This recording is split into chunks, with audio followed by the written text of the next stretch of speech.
les descendants... Oui, et invités. Vous êtes les descendants des grands orateurs grecs, d'Aristote, de Platon. Ouais, moi, ça filme là déjà là. Mais oui, ça filme. Vas-y, recommence. On comprend. Ok. Non. Donc, comment ça va se passer?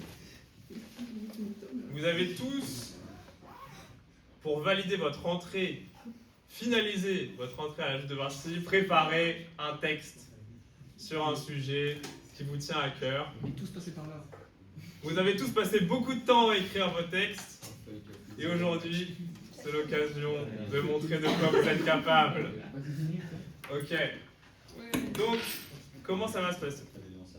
On va vous appeler un par un. Je pense que tu peux passer à celle d'après. Vous allez passer un par un sur des discours de... Ah, les questions c'est après. Sur des discours d'environ 5 minutes. Non. Ça, y a plus ça. C'est 5 minutes, il n'y a plus. Ça, si, 5 minutes, oui. Mais c'est une ou deux questions qu'il y a plus. C'est grave, c'est un peu long. Ouais, c'est pas beaucoup. Ah non, mais ça va s'équilibrer. Ah, c'était marqué dans le message, 5 minutes. Bah, ça au départ. Après, c'était optionnel. Et après. Maximum 5 minutes. Ok. Pas de soucis. Mais c'est pas grave. Donc, vous allez passer... Alors, vous essayez de faire le temps que vous pouvez. Et ensuite, à la fin, on délibérera avec les anciens, ceux qui vont délibérer. Et il y aura 4 titres. Le meilleur orateur ou la meilleure oratrice parmi les nouveaux. La meilleure argumentation, le meilleur espoir et finalement le meilleur sujet pour ceux qui ont le plus d'originalité et qui voilà.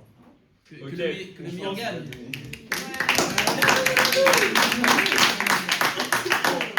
Déjà, bravo à vous, hein, parce que c'est bien d'avoir l'initiative d'écrire des textes, de vouloir passer à l'oral. Ça, c'est quelque chose qui vous sera très utile, comme je le répète à chaque séance, mais qui sera très utile pour la suite. Et puis, vraiment, là, zéro pression, on le fait juste entre nous. Voilà. Là, les titres à la fin, c'est vraiment pour avoir un petit truc, mais c'est vraiment pas de pression. Même si vous avez plein de titres à la fin, ça veut rien dire. Mais le début, on va le jeter au lion. Voilà. Juste celui-là. Ok, donc sans plus attendre, on va pouvoir passer au premier orateur de cette belle lignée de nouvelles recrues de la Joute. Et on peut faire un tonnerre d'applaudissements pour Azel.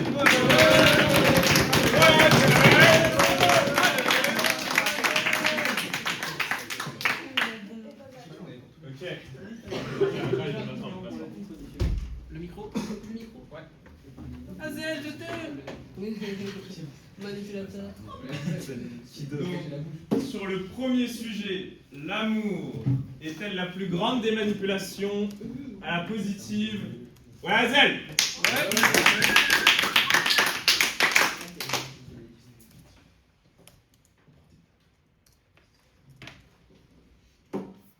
Il existe une secte, une organisation secrète, mondiale, tentaculaire, une organisation qui vous lave le cerveau, qui vous isole de vos amis et dépouille votre compte bancaire, vous fait croire que la souffrance est une vertu. Le gourou exige une soumission totale. Il contrôle vos pensées le jour et vous hante la nuit. Et pourtant, personne ne dit rien. Personne n'appelle la police. C'est de la totale manipulation. Cette secte a le nom le plus doux qui existe. Nous en sommes tous adeptes, nous en sommes tous victimes consentantes. Cette secte, c'est l'amour. Et comme toute secte efficace, pour vous intégrer, elle a besoin d'un appât. Elle a besoin d'une vitrine étincelante qui cache l'arrière-boutique. Car regardons les choses en face, le premier acte de l'amour, c'est la séduction. Et séduire, c'est le plus grand théâtre de nous-mêmes. C'est une arnaque. Une magnifique arnaque, mais une arnaque quand même. Quand on séduit, on ne se montre pas. On s'expose. On devient son propre publicitaire. Regardez aujourd'hui, regardez les profils Tinder. Les vitrines où s'alignent les produits, les têtes sont comme des produits. Vous y croyez à votre photo, là, quand vous êtes en terrasse, assis avec votre petit latte matcha? Moi, en tout cas, j'y crois pas. C'est vous débarrasser de tout ce qui est humain, c'est-à-dire imparfait. Séduire, c'est manipuler le réel pour qu'il devienne irrésistible. On cache ses défauts comme on a nettoyé Paris pour les JO 2024. On scanne l'autre, on devine ce qu'il attend et hop, on devient le miroir de ses désirs. Cette personne aime l'écoute, alors vous devenez silencieux. Cette personne aime l'audace, alors vous devenez aventurier. On livre une bande-annonce montée avec génie, rythme et explosivité. Pour un film, soyons honnêtes, qui sera toujours des plus décevants par la suite. C'est la première manipulation. Faire tomber l'autre amoureux d'une image qui n'existe pas. Mais ce petit jeu de dupe n'est que l'échauffement. Si la séduction est une manipulation de l'autre, l'amour, le vrai, commence quand la manipulation se retourne contre nous. C'est pour que ce théâtre tienne debout, il ne suffit pas de mentir, il faut bien pire. Il faut cesser de réfléchir. J'ai un aveu à vous faire. Un aveu terrible. Pour aimer, pour vraiment aimer, il faut être con. Oui, con, sot, crétin, idiot, dupe. Il faut être magistralement con, superbement con. Car aimer, c'est abdiquer, c'est renoncer à ce privilège immense, à ce droit fondamental d'être le centre de son monde. Regardez l'amoureux, c'est un traître à ses propres causes. Il ne pense plus je, il dit nous. Quelle hérésie, quelle ignominie! Prenez cet homme. Au travail, c'est un requin, un tueur, il ne cède jamais. Il a toujours raison, il ne négocie pas. C'est un roc. Et à Ikea, avec sa copine, quand ils doivent choisir le canapé, entre le blanc crème et le blanc cassé, et à la fin, ils débattent pendant 45 minutes, pour qu'à la fin ils disent « Oui, mon amour, tu as raison, le blanc crème, c'est beaucoup mieux. » C'est une manipulation totale et auto-infligée. Il faut avoir perdu la raison pour accepter de s'ennuyer à mourir, juste pour voir la lueur de satisfaction dans les yeux de l'autre. Il faut être aveugle, sourd, dingue et même con pour mettre son temps au-dessus des autres. L'amour, c'est le moment précis où on refuse notre souveraineté. C'est un suicide de l'ego. C'est la seule dictature où la victime porte les valises du tyran et avec sourire. Mais pensez-vous l'avoir choisi? Pensez-vous être libre de vos mouvements, de vos coups de foudre, de vos sacrifices? Pas du tout. Nous croyons être les auteurs de nos histoires, alors qu'on est des simples marionnettes, car derrière ce rideau, il y a quelqu'un qui tire les ficelles. Ce grand manipulateur s'appelle la nature. Et croyez-moi, elle n'a que faire de votre romantisme. Elle se moque éperdument de vos poèmes, de vos dîners aux chandelles. L'amour, le coup de foudre, les papillons dans le ventre. Il n'en a rien d'autre à faire, ce n'est qu'une conspiration chimique. C'est un braquage organisé par votre propre cerveau. Un shot de dopamine pour le plaisir, pour le désir, une dose d'oxytocine pour l'attachement. Voilà, vous êtes juste des drogués. Vous êtes tous sous influence. Et pourquoi le corps fait ça? La survie, la reproduction, la pérennité de l'espèce. Nous sommes programmés pour trouver, nous assembler et rester ensemble juste assez longtemps pour la progéniture survive. C'est la plus grande des ignominies de notre monde. C'est vos hormones qui vous contrôlent. Vous êtes mariés au premier regard. Nous croyons être les héros d'une tragédie grecque, alors que nous sommes que les employés modèles d'une entreprise biologique. J'ai longtemps cru tout ce que je viens de vous dire. J'étais fier de ma lucidité. J'étais le gardien de ma propre forteresse, intouchable, rationnel, à l'abri de cette petite comédie. Je regardais les amoureux comme on regarde les fous dans un asile. Et puis un jour, je suis tombé amoureux. Je ne l'ai pas vu venir, le piège s'est renfermé sur moi. J'ai senti la chimie prendre le contrôle de mes nuits et j'ai compris que je m'étais trompé de combat. J'ai réalisé que ma précieuse liberté n'était qu'une solitude bien gardée, que ma lucidité n'était qu'une armure vide. Oui, je me suis fait avoir, mais en échange, j'ai tout gagné. J'ai tronqué ma tranquillité contre l'intensité. J'ai découvert que cette manipulation n'était pas une prison, mais la seule clé capable d'ouvrir la porte de la vraie vie. Alors le constat reste le même, l'amour est la plus grande des manipulations.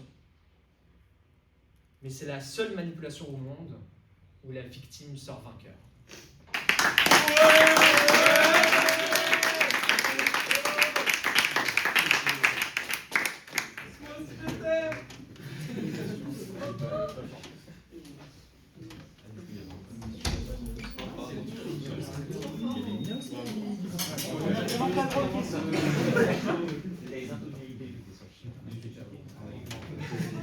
Ok.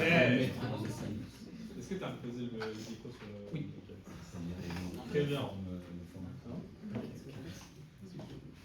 Ok, donc on enchaîne sur, alors pour le deuxième passage, je veux un tonnerre d'applaudissements sur le sujet « La simplicité est-elle une richesse ?»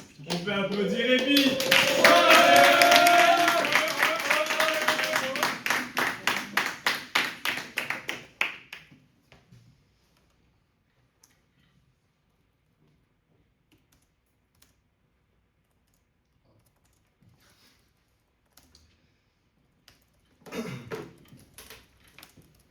Avez-vous déjà rêvé d'être médecin, ingénieur, pompier, ou encore préféré voyager dans un autre pays? Mais concrètement, avez-vous déjà réalisé de ce que vous vouliez faire réellement dans la vraie vie? Est-ce que c'était parce que vous aimiez la richesse? Est-ce que c'était parce que vous aimiez la popularité? Ou est-ce que c'était guidé par vos principes, vos valeurs? Et donc, quelles étaient réellement vos intentions de vie, de manière générale?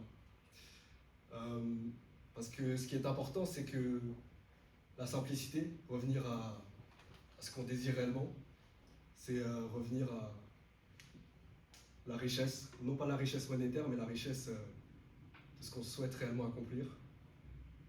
Parce que dans un premier temps, ce qui est important, c'est de considérer ce qui est vraiment important. Parce que, et ensuite, ce qui est important, c'est de revenir à soi-même, revenir à sa conscience, parce que ça permet de diminuer la pression, les différentes attentes qui nous seront attribuées. Et voilà. Donc, on est dans un monde avec plein de distractions. Voilà. À force d'être partout, on finit par ne plus se retrouver soi-même. Et quand tout se mélange, nos regards se brouillent et on ne sait plus ce qui est essentiel. On oublie parfois que la famille, nos proches, ou même notre travail, quand il a du sens, sont souvent plus importants que tout ce qui se rajoute par-dessus, autrement appelé le superflu. La simplicité nous ramène à ça. Elle enlève le superflu, comme je l'ai dit, et laisse apparaître ce qui mérite réellement notre attention. Elle nous aide à choisir, comprendre nos désirs, comme j'ai dit, ce qui nous oriente concrètement, et surtout nous libère d'une illusion, celle qu'il faut tout compliquer pour avancer. Revenir au simple, parfois, ce n'est pas toujours le cas, puisque je ne dis pas qu'il ne faut pas prendre de risques, je ne dis pas qu'il ne faut pas tenter, mais parfois, il faut savoir se concentrer sur ce qui est essentiel, comme je l'ai répété. Ensuite, en effet, il est important de prendre soin de soi et de sa santé mentale en général, puisque voilà, la simplicité nous allège. Aujourd'hui, notre esprit, dans cette société, est toujours mobilisé. Voilà, constamment, on est distrait par à peu près tout. Un message, une info, une idée, une attente, une pression. On ne s'arrête jamais vraiment parce qu'on se sent un peu obligé d'être actif, disponible ou encore efficace, apparemment. Et aussi, j'aimerais parler de l'ennui. C'est un un sujet qui peut paraître pour certains assez qu'on rejette concrètement. Mais je ne dis pas qu'il faut s'ennuyer constamment, puisque l'ennui constant, ça peut paraître une perte de temps, mais parfois, pour se retrouver, il faut un peu s'ennuyer pour voilà, essayer de se retrouver et avoir une pause qui est nécessaire à notre construction, que ce soit dans notre vie professionnelle justement, quel métier on voudrait faire plus tard. Et voilà, mais dans ces moments-là, il faut savoir qu'on, par exemple dans l'ennui ou dans la vie de tous les jours, on redécouvre des choses banales, telles que marcher sans but, sans aucun but, marcher pour marcher, marcher sans aucun objectif, un objectif de vie, marcher, voilà, ou simplement prendre conscience de ce qu'on ressent et de nos véritables attentes. Rien que regarder un paysage, sans regarder par la fenêtre, les travaux qui sont en cours de préparation, ou alors regarder une montagne. Voilà, tu as du sens, tous les paysages ont du sens. Tous les paysages. Ensuite, permet de diminuer la pression. On est dit, comme je l'ai dit, puisque nous ne sommes pas des machines, mais des êtres humains qui avons donc des émotions, qui avons des limites. Et donc à partir d'un moment, voilà, on a acquéri un nombre d'informations assez important, ce qui fait que on est toujours dans la constante mobilisation, comme je vous l'ai dit. Mais ça peut paraître contradictoire, mais pour avancer longtemps, il faut parfois ralentir un peu. Voilà. Mais au final, au-delà de considérer la simplicité comme une importance, est-ce que ce ne serait pas un cadeau? Parce que la simplicité, c'est... Voilà, on est en période de fête de Noël, et la simplicité, c'est un peu comme un cadeau délivré par quelqu'un. Selon vos croyances, ça peut être Dieu, ça peut être une personne qui est chère à vous, mais c'est comme un choix qu'on emprunte. Joyeux Noël.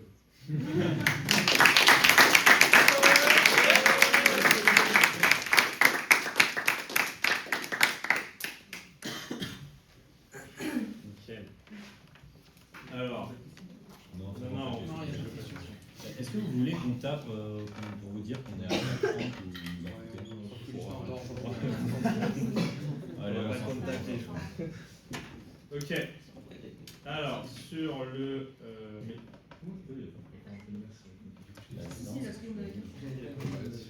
Alors, en troisième, on peut applaudir Arthur. Ouais.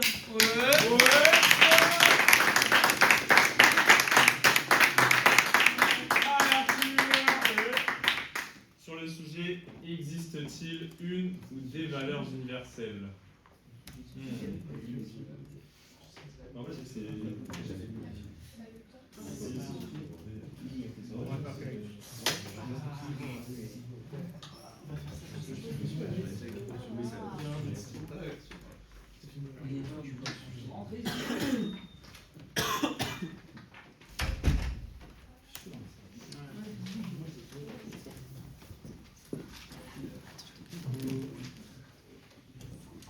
Je me baladais dans la rue avec un ami quand un sans-abri vient me demander de l'argent. Je sors donc une pièce de ma poche pour lui donner. Un peu plus tard, mon ami me demande pourquoi je lui ai donné cette pièce. Je lui ai répondu que je pensais que j'avais le sens du partage. Il me répondit alors: et cet argent, tu penses qu'il va en faire quoi? Il pourrait acheter de la drogue avec. Mais il reste bon d'aider. Mais est-il bon d'encourager une action qui est possiblement néfaste, comme l'achat de la drogue ou de l'alcool? Alors je me pose la question suivante. Est-ce qu'il existe une valeur qui peut être universelle? Car, en parlant de cet ami, je me rends compte que nos visions même de la valeur, nos visions du partage diffèrent. Premièrement, qu'est-ce qu'une valeur? Une valeur, c'est ce qui est jugé digne d'estime, ce qui mérite d'être respecté. Une valeur est ce qui oriente notre jugement et nos actions. Mais portons-nous nos estimes sur les mêmes choses? Admirons-nous les mêmes personnes et les mêmes comportements? Non. Par définition, une valeur ne peut pas être universelle. Néanmoins, une valeur doit-elle être adoptée par tous pour en être une, ou suffit-il qu'elle soit reconnue? Je reconnais en les autres les valeurs que je n'ai pas.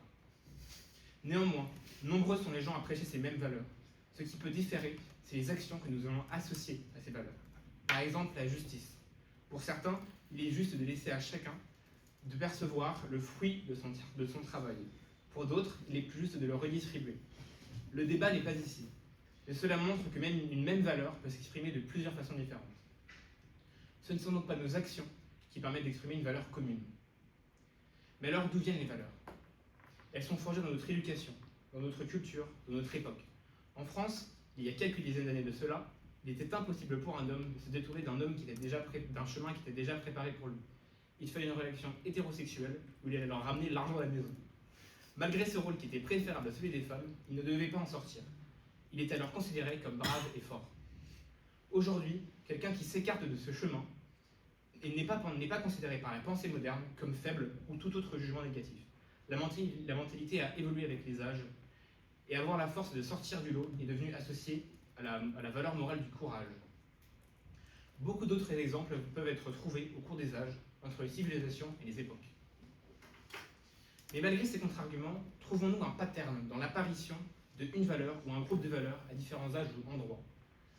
Considérer une valeur universelle, cela veut dire que des valeurs ne le sont pas. On doit par conséquent faire une classification des valeurs. Cela peut conduire à une extrémisation de la pensée. Cela amène à notre dernier point. Pourquoi agissons-nous? Pourquoi donner une pièce à un sans-abri? Pourquoi faire un acte plutôt qu'un autre? Une valeur est ce qui mérite d'être admiré. Pouvons-nous admirer si nous sommes seuls dans notre stimulation sensorielle? Une valeur se relie toujours aux autres, et nos actes découlent donc naturellement de ces valeurs. Ainsi, lorsque nos actes affectent les autres, il y a deux cas de figure. Premièrement, nous agissons de manière rationnelle, calculatoire. Ici, la logique l'emporte sur tout le reste. Mais il existe une autre manière de penser, celle qui manque cruellement dans notre monde. Nous pouvons agir de manière idéologique. En reliant plus profondément nos actes à nos valeurs, nous pourrions faire bien plus. Si en théorie, une valeur est universelle et que chacun agissait de manière idéologique en fonction de cette valeur, alors le monde avancerait à l'unisson, avancerait au rythme du cœur de l'humanité qui, guidé par ces valeurs communes, ne pourrait que faire avancer le monde d'une bien belle façon. On peut donc dire que les valeurs universelles n'existent pas par définition, mais malgré cela, on peut regrouper des mêmes valeurs et certaines valeurs au centre d'un même groupe et avancer de manière idéologique et avancer bien plus loin dans un monde bien meilleur.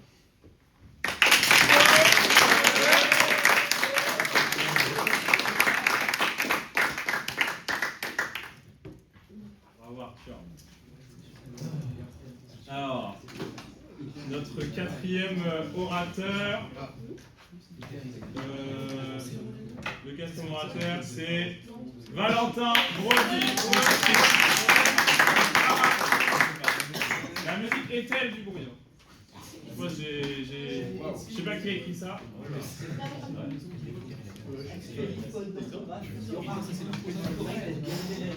Ok. Sur le sujet, la musique est-elle du bruit? Ouais, Valentin! Allez!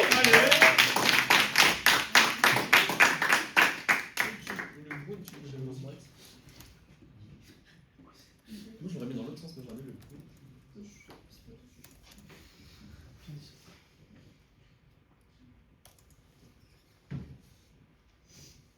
Depuis les premières percussions des sociétés primitives jusqu'aux expérimentations contemporaines, l'humanité n'a cessé de transformer le son en art. Mais une question persiste. Ce que nous appelons bruit, ce flux sonore omniprésent dans le monde, peut-il être considéré comme de la musique ou n'est-il qu'un chaos sans harmonie? Qu'est-ce que la musique?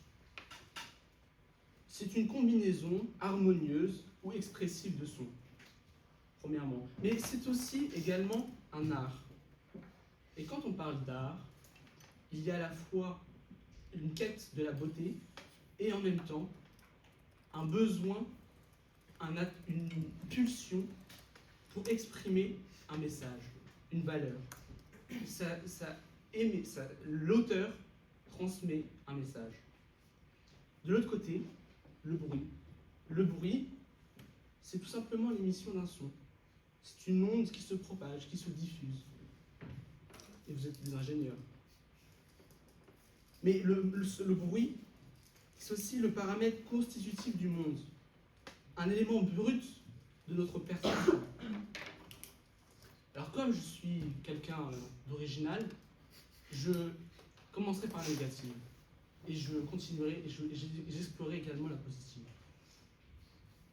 Tout d'abord, on peut remarquer, dans le raisonnement purement logique, que la musique est inclue dans l'ensemble des sons. C'est un raisonnement purement logique, A inclut B, mais ce qui ne implique pas que B implique A. Donc c'est-à-dire que le son n'est pas forcément musique. Est-ce que oui, on peut distinguer les sons entre ce qui est un son quelconque et les sons harmonieux? Les sons harmonieux pourraient être qualifiés comme de la musique, mais les sons quelconques, comme le bruit de mes pas, ou bien tout simplement le bruit d'un caillou qui tombe dans l'eau, eh bien, nous ne pouvons pas vraiment le qualifier comme de la musique, puisque la musique est quelque chose d'intelligible. Elle provient d'un être humain. Elle est un être humain, et cet être humain peut, comme je le disais, transmettre un message, avoir une nécessité de s'exprimer, d'extérioriser une idée. Et nous pouvons voir que, par exemple, je prends un exemple, dans le rap, on a décidé de mettre en avant les paroles, les idées, les pensées, et en second plan, la musique, la mélodie. Maintenant, on peut se dire que la musique est un ensemble de sons, donc la musique est composée à partir de sons. Et d'ailleurs, vous pourrez remarquer qu'il y a certains influenceurs qui, souvent je crois qu'ils s'appellent French Kiss, qui utilisent le son d'un mème et le transforment en une mélodie à partir d'enregistrements et de plaquettes disco-platine.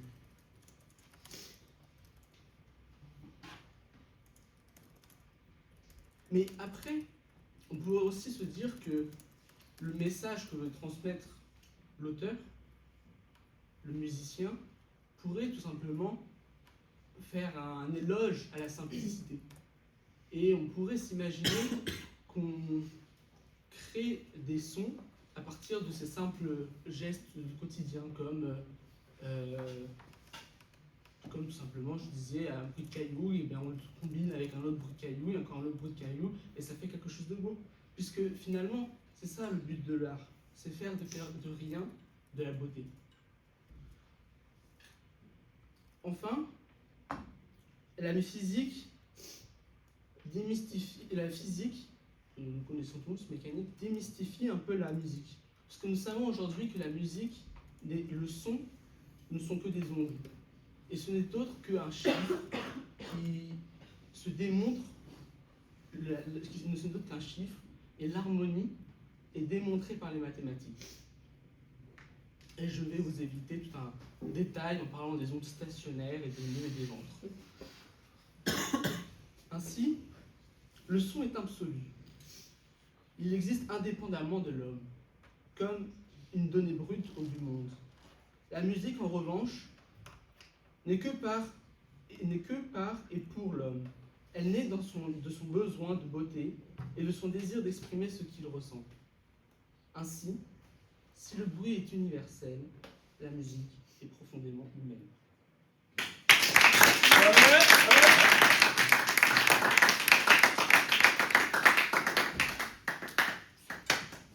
Ok. Allez, on enchaîne.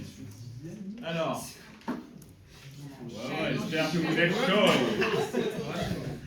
Le prochain à passer, ça va être Harrison.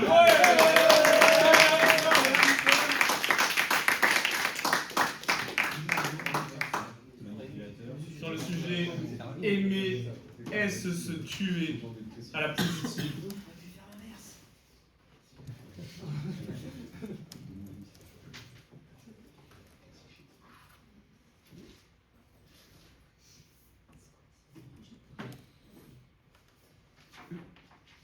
Jack. Jack. Jack. Rose avait beau s'égosiller en hurlant son prénom, il était désormais trop tard. Le corps sans vie de Jack Dawson sombrait désormais inéluctablement dans les eaux froides et les tréfonds de l'océan Atlantique. Mais qu'est-ce qui l'avait mené à ce moment? Lui qui vivait chaque jour après l'autre sans attache. Quelle est la chose qui l'avait mené à sa perte? Une seule réponse. L'amour. L'amour est ce profond sentiment d'attachement que l'on ressent avec un être vivant. Je vous parle de celui avec un A majuscule, qui vous prend aux tripes, qui vous enivre. Celui qui est tellement fort que certaines personnes arrivent à aimer l'autre plus que leur propre personne. Et ce, jusqu'au sacrifice suprême. Alors oui, aimer d'une telle flamme, c'est se tuer. Car une fois sous cette emprise, plus rien ne compte, sinon le bonheur et la sûreté de l'être aimé. Notre rationalité est jetée aux oubliettes. Nous sommes pris d'une fièvre aliénante qui ne tient plus compte d'aucun péril, qui ne craint plus aucun danger. On vous a déjà dit que le Red Bull donnait des ailes. Essayez donc l'amour. Il vous transforme en un prince, moi je dirais en inconscient, prêt à braver l'enfer et ses flammes pour les beaux yeux d'une donzelle. Pourtant, l'humain est par nature pourvu d'une envie, mieux d'un besoin de survie, qui guide jour après jour ses décisions. Il sait, presque sans y penser, que traverser ce feu rouge avec ce camion qui vient en trombe sur lui n'est en général pas une très bonne idée. Certains mécanismes même de notre cerveau sont faits indépendamment de notre volonté. Ils automatisent nos réactions. Ils ordonnent nos choix dans l'unique but, malgré nous parfois, de sauver notre vie. N'est-ce pas magnifique d'être si bien constitué? Eh bien, dites-vous que l'amour survint, telle une furie, et balait tout cela d'une facilité déconcertante, comme si la raison elle-même n'avait jamais été que fragile château de cartes. Et c'est même scientifiquement prouvé. L'amour déclenche une réaction chimique qui brouille le cerveau, place l'être aimé au centre de notre univers et bouleverse totalement la hiérarchisation de nos priorités. Notre instinct de survie est désormais réduit à celui d'un agneau qui va docilement s'allonger dans la gueule du loup en espérant ne pas être croqué. Bonne chance. Certains trouveront néanmoins cette hardiesse du cœur romantique, chevaleresque même, fadaise. Il n'est rien de plus pernicieux, car cette fougue aveugle a vite fait de vous passer de vie à trépas. Orphée et Eurydice, Roméo et Juliette, Tristan et Iseult. Je pourrais ainsi passer la soirée à citer ces amants maudits, ces pauvres êtres enivrés par l'amour, morts seulement pour avoir trop aimé. Dans le meilleur des cas, ils finissaient héros, ou plutôt martyrs, et dans le pire des cas, du moins pour moi, se laissaient mourir de chagrin. Oh, ma dulcinée s'en est allée, je ne peux plus survivre en ce monde sans elle. Grand Dieu, bien sûr que vous le pouviez, si seulement vous n'aviez pas bu à la coupe de l'amour et succombé à son arrière-goût de poison. Comment concevoir qu'on puisse être omnibulé par une autre personne au point de considérer sa propre vie, chose qui pourtant est la plus précieuse dans ce monde, comme une vulgaire babiole dont se départit sans même y réfléchir? Vous m'excuserez, mais moi je n'y vois là que pure folie. Oui, aimer c'est perdre la raison. C'est d'être plus qu'un simple pantin, mû par le seul désir de la personne aimée. C'est une de ces folies qui vous font choisir de marcher inexorablement vers un gouffre, de le regarder et de constater qu'aucune survie ne serait à espérer si on y tombait, mais de décider malgré tout d'y sauter les deux pieds joints. Tomber amoureux, c'est tresser avec ses propres mains la corde d'un suicide à venir. Car dès lors que le pas est franchi, nous ne vivons plus. Nous sommes en sursis. L'anthropologue Serge Boussard l'affirme sans détour. L'amour, le vrai, est cannibale et destructeur. En vérité, il tue. Posséder l'autre, c'est le faire mourir. Être possédé, c'est mourir aussi. Laissez-moi vous faire une confidence. J'ai peur de l'amour. N'étant pas de tempérament suicidaire, je le crains comme la peste. Je le vois un peu comme un virus qui prendrait le contrôle de ma volonté, m'obligeant à faire je ne sais quelle folie. Il possède, il enflamme. Et à force de brûler pour l'autre, on finit en cendres. Aimer, c'est choisir de mourir. Moi, aujourd'hui, je choisis la vie.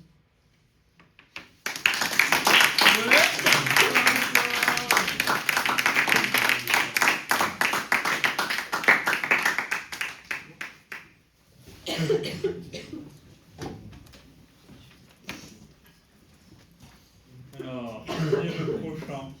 Ou la prochaine? Le romantisme est sorti. Ah! On C'est est mon petit héros!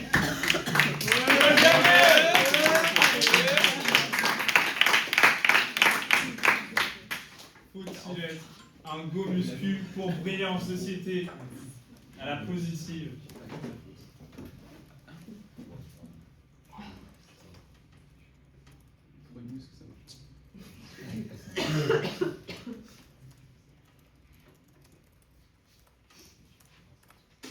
Bonsoir, mesdames, messieurs.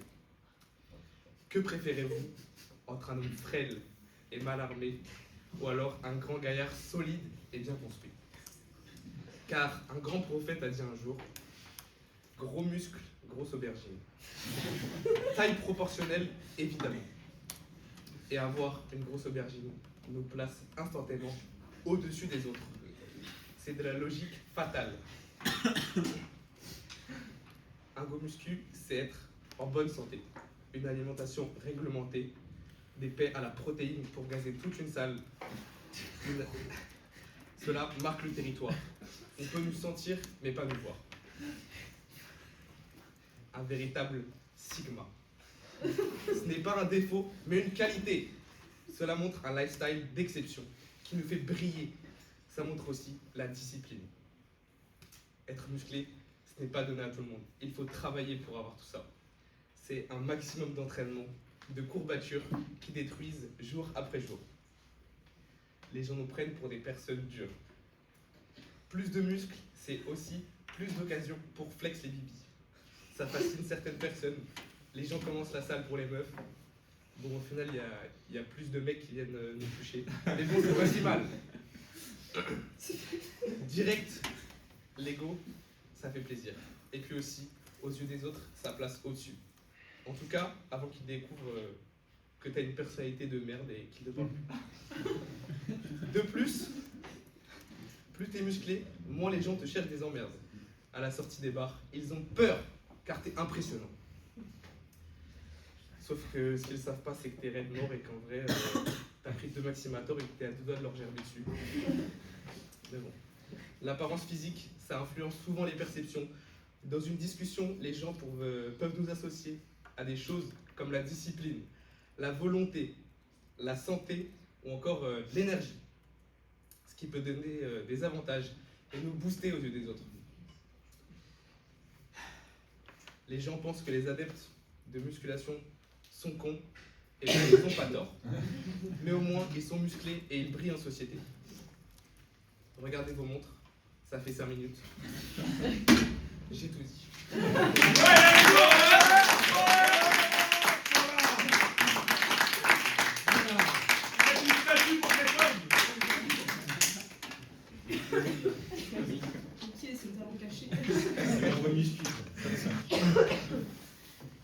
Et pour lui succéder, son binôme, Noël Mathurin.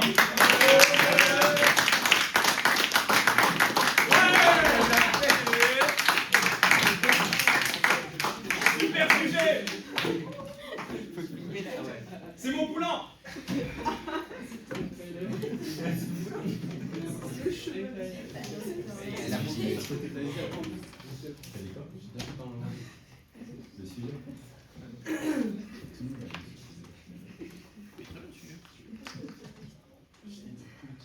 Imaginez-vous, vous êtes retranché dans vos tranchées. Tout est calme. Puis d'un coup, l'adversaire se montre. C'est chaud. La tension est palpable. Vous passez de molasson mou à dur. Vous mettez votre capote et vous bravez vos plus grandes peurs pour vous y insérer dans ce no man's land. Vous y êtes à présent, là où peu d'hommes, du moins vous l'espérez, s'y sont aventurés. Vous n'êtes peut-être pas le premier et sûrement pas le dernier, mais vous vous en foutez. À ce moment-là, on oublie le monde, fini les idioties de gaminerie, vous êtes dans le grand jeu. C'est le moment de sortir l'animal, la bête qui est en vous. D'oublier la peur et d'affronter les balles, les obus. Alors au fur et à mesure, vous bandez l'âme et ça en devient dur. Ça y est, vous êtes dans le feu de l'action. Ça crie de partout, ça hurle. Alors vous chargez le fusil, vous mettez la cartouche et après ce coup divin, l'adversaire se couche. Ça y est, la cartouche s'est vidée, Popol peut enfin se reposer. Mesdames, messieurs, ce que je vous décris là n'est pas un débat, ni un combat, quel qu'il soit, mais bien un débat. Car oui, quand vous plaidez, vous n'avez pas gagné. Ce n'est que le début, vous n'êtes que dans le dur. Alors que là, quand l'adversaire est convaincu de vos propos, qu'il ne peut plus tenir ses lignes, que ses tranchées sont vôtres, ceci est la vraie victoire. Car vous n'êtes pas arrêté à mi-chemin, vous êtes allé jusqu'au bout. Mais pour qu'il s'abandonne à vos arguments, qu'il se laisse convaincre, il faut lui parler avec un certain respect et une décence. Il faut être son ami ou bien le paraître. Et pour appuyer mes propos, laissez-moi citer un grand homme, Manuel Ferrara, a dit « Le respect d'une partenaire, c'est ce qui permet la performance. » Car oui, si vous voulez performer au plus haut point, au point de vaincre l'adversaire, soyez son ami, son partenaire. Dites-moi, qui vous laissera s'immiscer dans ses pensées, dans ses draps, s'il vous voit comme un ennemi? Qui laissera rentrer le loup dans sa propre bergerie? Quand vous plaidez, vous aimez. Vous aimez voir la tête de l'autre se décomposer. Vous défendez votre cause si bien que ça en devient bandant. Vous menez la danse, vous êtes le maître, il est votre chien. Vous êtes le dominant, l'adversaire est votre soumis. Vous êtes Adé Laurent, il est votre pupus. Mais comme le dit justement Adé Laurent, toujours dans le respect. Le temps passe, vos arguments, vos balles le transpercent. Et puis il y a un moment. Comme je l'ai dit avant, vous lui assénez ce coup fatal qui vous laissera maître du champ de bataille. Là, c'en est fini pour lui. Et pour vous, ça part. Vous en mettez partout. Vous partez dans tous les sens. La voilà, la vraie jouissance. Vous lui en avez mis partout. Il est saucé. Il prie Dieu pour que ses vœux soient exaucés. Alors à la fin, il applaudit. Il crie votre prénom. Il se prosterne. Il vous voit comme son mécène. Il rentrera chez lui, la queue entre les jambes, comme seul souvenir, un foudroiement assez perturbant.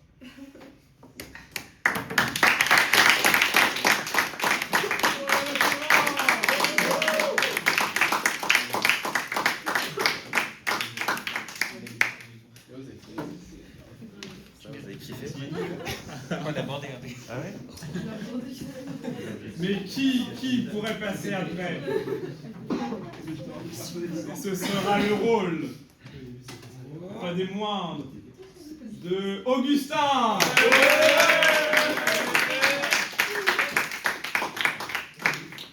Sur l'égoïsme, est-il le salut de l'humanité à la positive?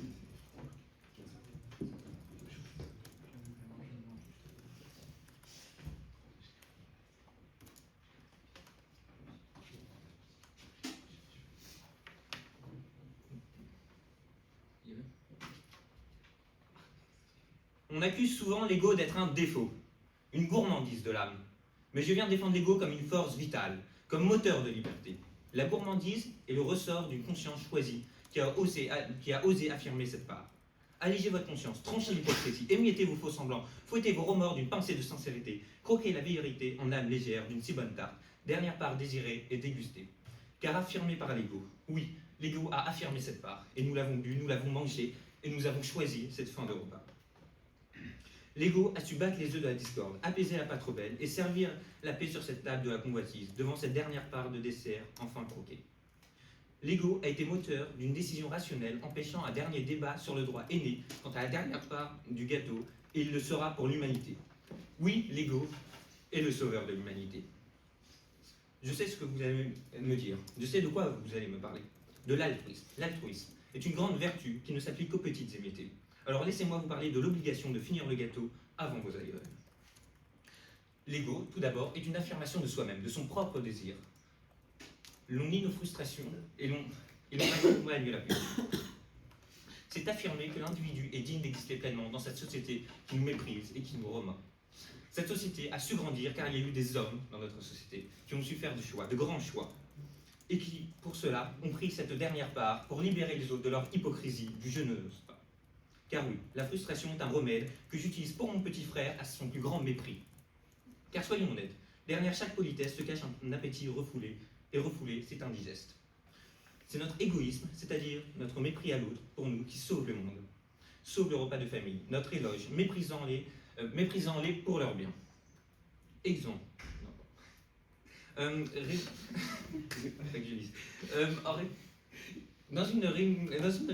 Vous êtes sur Zoom. Dans une réunion en visio, quelqu'un vous demande est-ce que tout le monde m'entend? Oui, on entend très bien. Son micro est juste éclaté au sol. Sauf que vous n'allez pas dire, c'est votre patron, c'est votre plus grand patron, et il va peut-être vous offrir votre promotion, votre choix de carrière, celui que vous attendez depuis toujours. Mais en réalité, personne ne va rien dire. Même s'il y avait 500 personnes, au pire, même s'il y a 500 personnes, personne ne va rien dire, pour une simple et bonne raison. La première, la politesse. Oui, la politesse a nui à cette réunion. Elle a nui à notre société, et elle nous nuit depuis toujours. Car maintenant, enlevons les repas de famille et appliquons-les au festival, à notre société, à ce carnaval, à ce théâtre. En effet, si personne n'ose, rien ne va, rien n'a de chance, et rien ne paraît. Une société forte est faite d'individus affirmés. Et cela, je les prétends par plusieurs moyens. Le premier, notre société est d'abord... Ce masque n'est pas forcément un mensonge, et est une interface entre l'intime et le collectif. Alors, si personne ne l'a osé, c'est penser avoir raison, penser avant l'autre, avoir l'égoïsme de prétendre que... J'ai confondu. Donc, une société est faite d'individus affirmés. Et c'est pour cela qu'il faut oser. C'est pour cela qu'il faut oser prendre un masque, oser peut-être mentir à nous-mêmes. À mentir à nous-mêmes pour mieux nous affirmer, pour mieux renvoyer notre image, notre miroir. Et c'est la dernière part, c'est céder à l'uniformation et au vide. Si personne n'ose, rien ne se passe. Connaissez-vous l'effet du témoin? C'est quand tout le monde est passif face à une situation où personne n'agit. Justement, c'est 500 personnes dans la réunion qui n'osent pas dire que ce micro est nul. Comment faire pour régler cette situation? Avoir l'ego, avoir le mépris d'insulter votre patron et de lui dire que ce micro est bien. Et cette personne va se sacrifier pour le grand bien de notre société, pour que ton collègue ait ce poste, et ce superbe poste. Comme ma part de gâteau, vous êtes trop faible pour oser la prendre, sauf pour embêter peut-être votre frère. Mais dans la rue, face à cet inconnu qui arrive à vous voir suffisamment, et je me mets... alors prendre la dernière part, c'est honorer la vie, refuser l'effacement. C'est un acte sacré de gourmandise assumé. Oui, l'ego est le salut de l'humanité. Et je vais vous le montrer par une dernière preuve. L'ego est le salut de l'humanité, car l'ego exige. L'ego, c'est sang. L'humanité est l'utilité. Alors, j'exige de me laisser, sans hésiter, la dernière part qui est la vôtre pour votre plus grand bien. Retenez bien, l'ego est le salut de l'humanité. Ego exige, salut, sang, humanité, hésitation.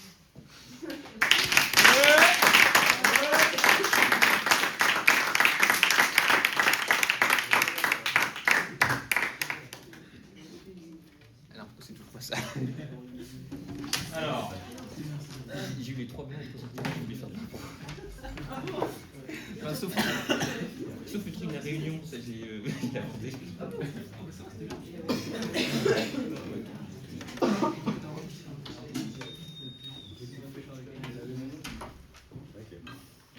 Je l'ai fait, mais j'ai oublié. Non, mais tu m'as dit que tu Alors, t'avais pas fait. ensuite, on peut applaudir le prochain orateur, et en l'occurrence la prochaine oratrice, c'est Esther. Ah, Marie est encore là. Alors, c'est Arnaud. Et Valentin.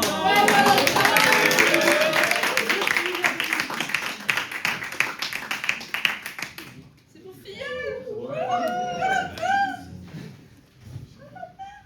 Sur le sujet sans guerre, pas d'histoire, à la positive.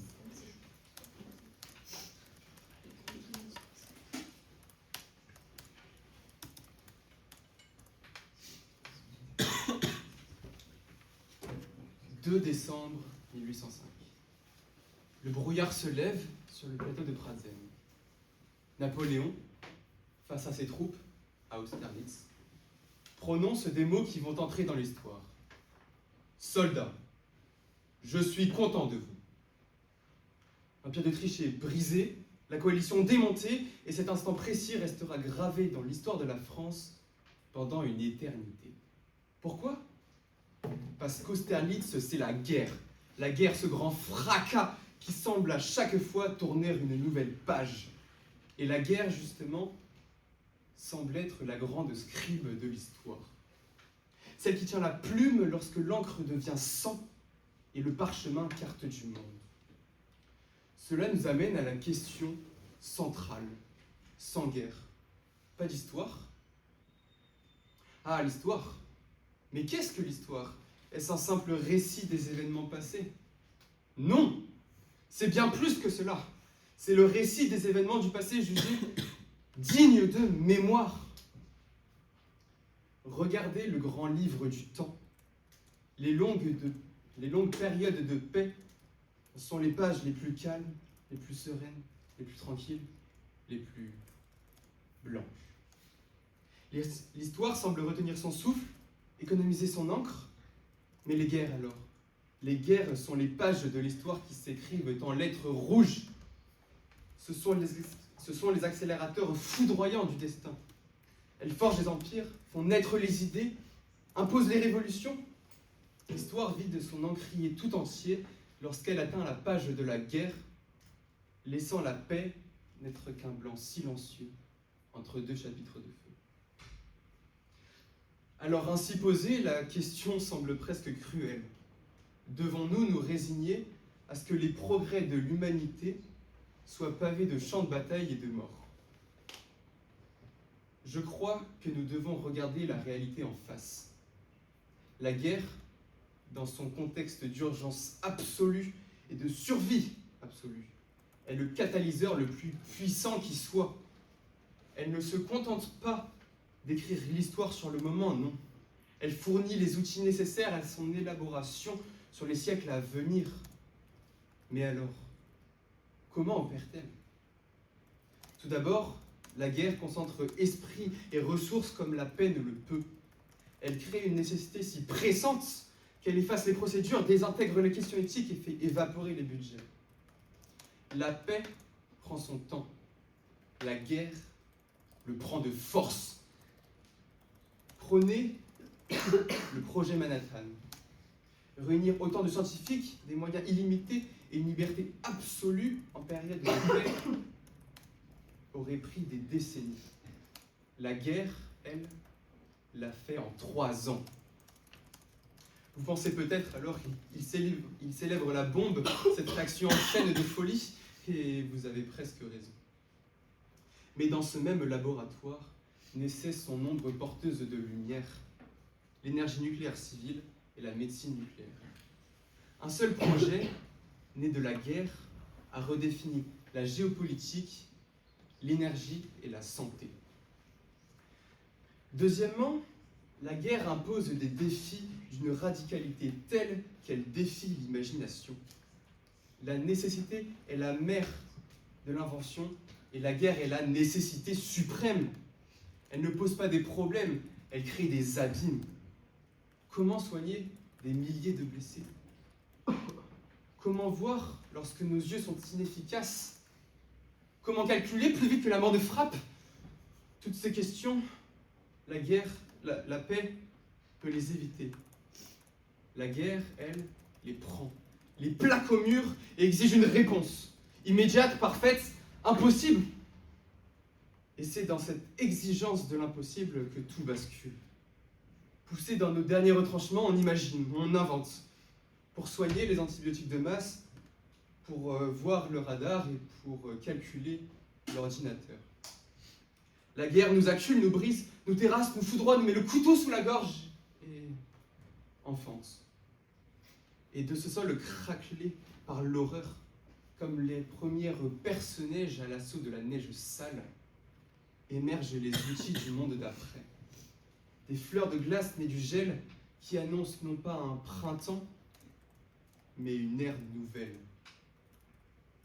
Ainsi se referme le grand livre de l'histoire. Sa couverture lourde du poids du plomb et de l'encre rouge. Le constat est sans appel et nous devons l'assumer. L'histoire, dans sa mémoire sélective et cruelle, est écrite à l'épée. La paix produit, la paix construit, la paix fait vivre. Mais la paix n'inscrit pas. Elle est le décor, le lien, les rideaux qui se ferment entre deux actes. La guerre, elle, est l'acte. La scène principale, ce chapitre tranchant de ce livre qui ne finira jamais. Elle est la ponctuation violente qui donne son sens à la phrase du temps. Alors, à la question posée ce soir, il n'y a qu'une réponse, dure et historique. Non, sans guerre, pas d'histoire. Pas d'histoire qui compte, pas d'histoire qui marque, pas d'histoire qui tourne la page pour en ouvrir une autre. La paix est le murmure, le souffle, le bruit de fond. La guerre est le cri, le fracas, le coup de tonnerre qui transperce, qui déchire, qui pulvérise le silence. Et de cet orage naît l'histoire.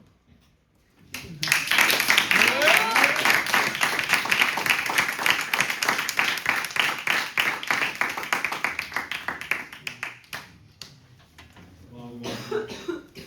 Là, il était dehors, hein. Ouais, c'est ça,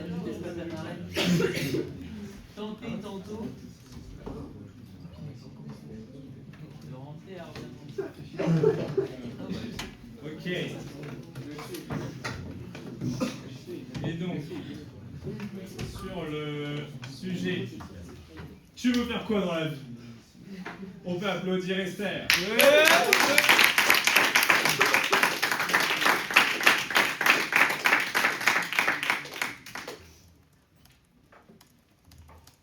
Et toi, Esther, tu veux faire quoi plus tard? La première fois qu'on m'a posé cette question, je m'en souviens très bien, j'étais en 3e, à tabler avec des amis de mes parents. Et depuis, elle revient sans cesse, se glissant partout là où on ne l'attend pas. La même interrogation, toujours habillée différemment. Et tes spécialités pour le bac? Ça avance Parcoursup? Comment vont tes études? Bref, tout plein de questions, comme si chacun avait besoin de savoir exactement où je vais. Pour moi, ces questions ont quelque chose d'absolu, presque solennel. Comme si formuler une réponse m'enchaînait à l'accomplir. Alors oui, je la prends au sérieux. Mais en regardant autour de moi, je me suis rendu compte que pour certains, ce n'est pas si difficile d'y répondre. Pour certains, toujours, la réponse fuse rapidement, claire, précise, comme une évidence, rassasiant immédiatement la curiosité de leur interlocuteur. Quant à moi, faute d'articuler quelque chose de semblable, je réponds souvent, je ne sais pas trop. Ne croyez pas que je n'y ai pas réfléchi. Déjà, une réponse simpliste et niaise, à mon goût, serait « je veux être heureuse », insérer ici des licornes et des arcs-en-ciel. Heureuse, c'est pas vraiment une direction, c'est un état. Et la question porte surtout sur ce qu'on veut accomplir, donc mauvaise piste. Et surtout, c'est pas une réponse très originale, enfin, personne ne rêve d'être malheureux. Enfin, à part quelques personnes qui acceptent d'affronter Corentin à la bataille corse en espérant le vaincre. Mais bon, chacun ses problèmes. Et puis vous avez peut-être déjà ressenti ça, j'en ai réfléchi, moi c'est clair. On pourrait croire qu'à force d'entendre la question, elle finirait par avoir une réponse. Mais non. Pourtant, plus j'y réfléchis, plus je réalise que ma difficulté à répondre n'est même pas seulement de moi. Loin de moi l'idée de retourner la faute sur la question, mais faut bien l'admettre, la formulation n'est pas très claire. Le « ce que je veux faire » de la question est différent de ce que je vais faire, encore de ce que je dois faire. Alors oui, je me réserve le droit de ne pas avoir de réponse claire face à une question abstraite. Mais bon, peut-être que je me complique trop les choses. Tiens, prenons la question au pied de la lettre, qu'est-ce que je veux faire dans l'absolu? La réponse est simple, beaucoup trop de choses, et ça n'avance pas du tout. C'est presque tragique quand on réalise peu à peu l'immensité des expériences qui nous échapperont forcément. Toutes ces langues que je ne parlerai pas, sur 7000 sans compter les dialectes, c'est à peine imaginable, tous ces sports que je ne pratiquerai pas, ces instruments que je ne jouerai jamais, ces livres qui resteront enfermés quelque part dans une bibliothèque, et ces questions qui n'auront jamais de réponse. Autant de versions moi-même que je ne saurais pas. Je pense que chacun d'ici pourrait faire une liste avec ses propres rêves et ses regrets potentiels. Et soyons lucides, on ne pourra pas tout faire. Et ce n'est vraiment pas de ça que se soucie la question. Mais bon, même si je n'y réponds pas tout de suite, il faut quand même choisir ce que je veux faire. Parce que paradoxalement, ne pas choisir, c'est déjà choisir. C'est suivre la route que d'autres ont tracée devant nous. Et alors, à quoi bon cette liberté si on ne peut pas l'utiliser? Si je laisse le monde décider à ma place, je me retrouve donc piégée dans des attentes et des décisions qui ne sont pas les miennes, dans un chemin qui n'est pas vraiment le mien. En parlant de tracé, la question sous-entend aussi qu'il existerait une route précise vers ce que nous serons décidés à devenir. Et cette idée qu'il y aurait un chemin déjà prédéterminé me renvoie à Oscar Wilde. Il explique que ceux voulant absolument devenir quelque chose de précis, un rôle, une fonction bien définie, finissent presque toujours par y arriver. Mais là est leur punition. En atteignant exactement ce qu'ils se sont fixés, ils se retrouvent enfermés dans ce qu'ils ont choisi, prisonniers de leur propre détermination. Et à l'inverse, ceux qui cherchent simplement à être eux-mêmes n'avancent pas sur un chemin risible. Ils explorent, ils trébuchent, se relèvent et découvrent des aspects d'eux-mêmes qu'ils ne connaissent pas. Leur chemin n'est pas tracé, ils se construisent pas à pas, au fil d'expériences, des rencontres et de leurs erreurs. Et peut-être est-ce là ma solution. La vraie question n'est peut-être pas qu'est-ce que tu veux faire, mais plutôt qui est-ce que tu veux être. Et là, la réponse devient beaucoup plus simple. Je veux être quelqu'un qui dit ce qu'elle pense, quelqu'un de résiliente, de courageuse, qui ose apprendre ses erreurs. Quelqu'un de présente pour sa famille et ses amis, qui se trouve au fur et à mesure. La liste est longue, mais vous avez l'idée. Finalement, l'important, c'est d'avancer, même sans avoir toutes les réponses, de les découvrir au fur et à mesure. Alors non, je n'ai pas de réponse précise pour ceux qui me demandent ce que je vais faire plus tard. Peut-être dans quelques années, j'en aurai une. Mais pour l'instant, je préfère continuer à dire « je ne sais pas bien » plutôt que de m'enfermer dans un avenir qui ne serait pas le mien.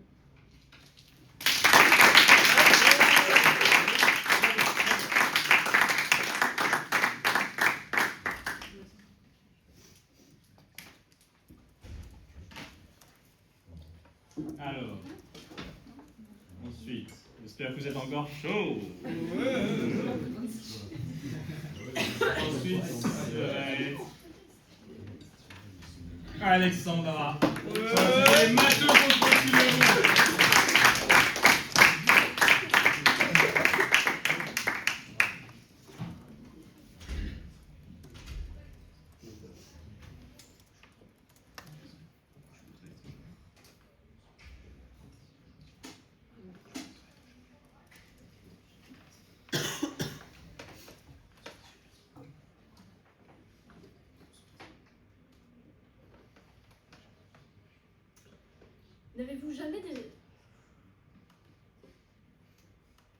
N'avez-vous pas déjà pleuré sur la table de la cuisine en faisant des mathématiques avec votre père?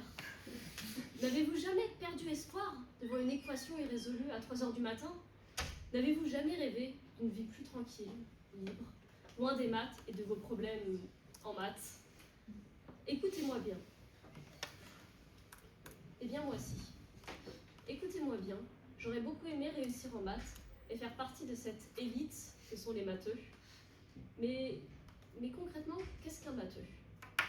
Un génie, un prodige, c'est simplement une personne qui fait des maths. Et comment ces simples personnes peuvent-elles avoir autant de pouvoir sur notre société? Eh bien moi, je vous le dis, ce ne sont pas les matheux qui contrôlent le monde, c'est le monde qui contrôle les matheux.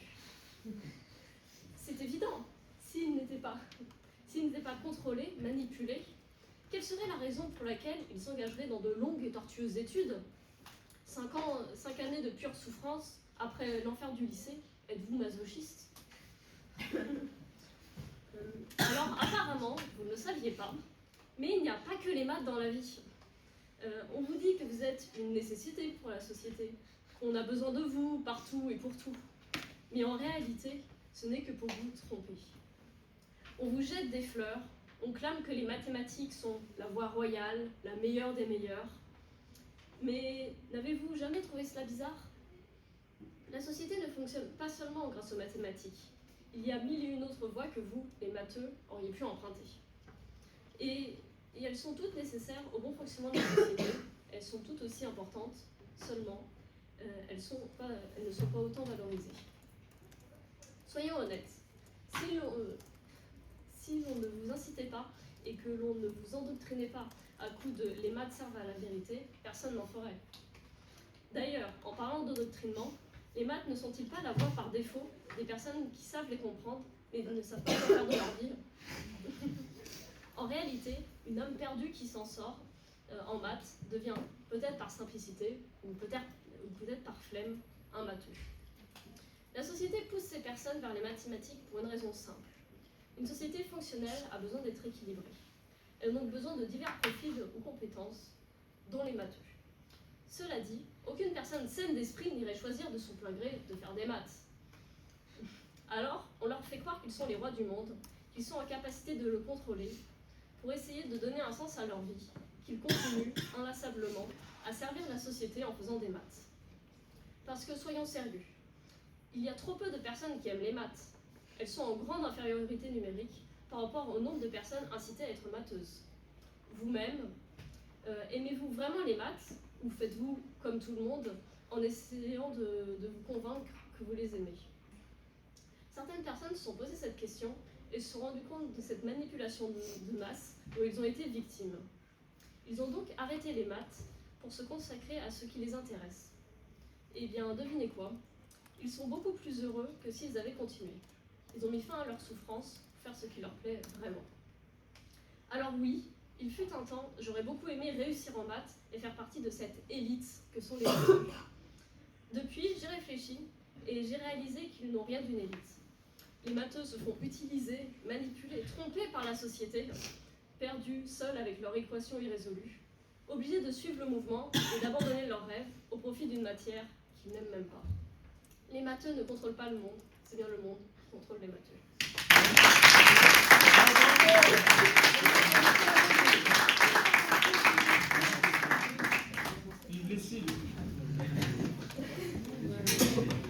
Et pour, si je ne m'abuse, conclure le bal, on a Nicolas sur le sujet « Vaut-il mieux mourir que vivre sans raison ?»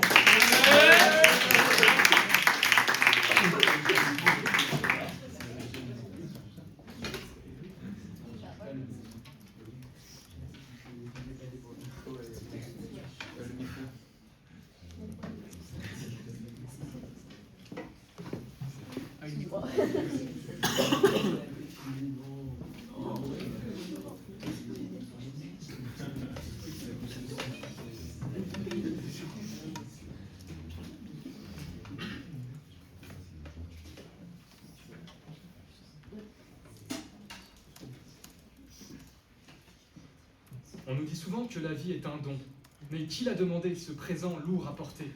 Puisque la fin est certaine et le chemin incertain, pourquoi donc vivre? Pourquoi ce lourd fardeau du lendemain, quand le néant complet offre un repos si serein? L'univers n'est pas là pour donner du sens à notre existence. L'univers est tout simplement là, dans son indifférence. Ce froid constat est le berceau du nihilisme amer, qui fait de notre vie un supplice éphémère. Si tout est vain, pourquoi donc prolonger l'effort? Mieux vaudrait abréger ce misérable sort. Notre errance obscure, se peut-il alors que la mort la clôture? Serait-elle l'ultime échappatoire à notre courte aventure? Quelle logique glaciale mais cohérente! Si tout est absurde, la mort devient tentante. Le raisonnement est implacable, presque séduisant. La mort volontaire comme ultime argument. Puisqu'aucun sens ne descend des hauteurs célestes, puisque l'univers ignore nos prières et nos gestes, mieux vaut cesser d'attendre une permission céleste et clore par soi-même ce drame d'un coup funeste. Autour de moi, tous ont peur de mourir en leur corps. Mais qui donc, mes amis? Qui donc a ressenti la peur de vivre? C'est un tort. Quand le néant est partout, dans chaque geste, dans chaque lendemain qui sera comme le reste, l'existence devient d'une monotonie à sauter la vie. Alors, faut-il sauter? Faut-il céder ou décéder? Transformer ce sommeil, emprunt fait à la mort, en remboursement anticipé du sort? Non. Non. Si à vos yeux l'existence est sans raison, que vous y voyez sans raison de partir, Si vous pensez que la vie est futile, que rien ne sert sauf un doux exil, alors rien ne sert mon cœur autant. Car l'absurde n'est pas une fin, mais un commencement. C'est en effet lorsqu'on admet que rien n'est grave, que l'on commence vraiment à devenir brave. Car vivre dans l'absurde, ce n'est point capituler, c'est se révolter, debout, ne jamais s'incliner. Chaque jour est une victoire arrachée au néant. Chaque sourire est un défi au firmament. Vous cherchez une raison d'être universelle? Elle n'existe pas. Et votre liberté naît de ce manque cruel. C'est parce que rien ne nous est imposé que nous sommes libres de choisir ce qui doit nous guider. Une vie ne vaut rien, mais rien ne vaut la vie. C'est parce que nous savons qu'un jour tout s'évanouit, que chaque instant vécu est unique. Voilà le paradoxe qui nous rend magnifiques. Car c'est la rive qui donne au fleuve sa beauté. C'est le cadre qui confère au tableau sa splendeur. Sans la mort pour délimiter notre éternité, chaque instant perdrait son prix et sa valeur. Notre vie est vouée à la finitude. Eh bien, soit, embrassons cette certitude. Ce n'est point là une défaite, mais une victoire. Tiens, voici que l'absurde devient le début de notre histoire. Alors imaginons un homme qui pousse son rocher. Pourquoi continuer? Pourquoi ne pas s'asseoir? Pourquoi pousser ce poids du matin jusqu'au soir? Il sait que son ouvrage ne mène nulle part. Alors pourquoi ne pas renoncer à croire? Parce que c'est là, dans ce cycle de labeur, alors qu'il déploie toute son ardeur, que se trouve le sens qu'il a bâti dans son cœur. C'est là, dans cet effort jamais abouti, qu'il échappe à la tyrannie de l'infini. C'est là, dans ce combat perdu d'avance, que se trouve la plus noble des résistances. Le bonheur n'est pas dans le sommet atteint, il est dans la montée, dans le chemin. Dans ce oui répété à l'existence, malgré le silence et l'absence de sens, malgré l'inexistence de toute forme de providence. Et dans cette montée absurde et obstinée, dans cet effort renouvelé, jamais terminé, il nous faut imaginer Sisyphe heureux.